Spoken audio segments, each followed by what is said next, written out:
The Missouri Department of Conservation encourages you to discover nature.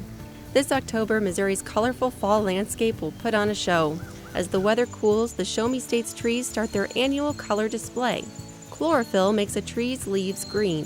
When the chlorophyll is done working for the season, the yellow, orange, and brown pigments already in the leaves are then unmasked and shine through. Missouri's fall color usually peaks in mid-October.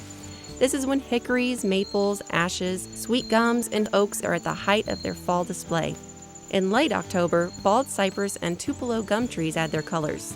To find the best places for fall color viewing, check out Missouri's Fall Color mobile app, Mo Fall Colors, or visit mdc.mo.gov. For more opportunities to discover nature, check out these upcoming events at the Cape Girardeau Conservation Nature Center.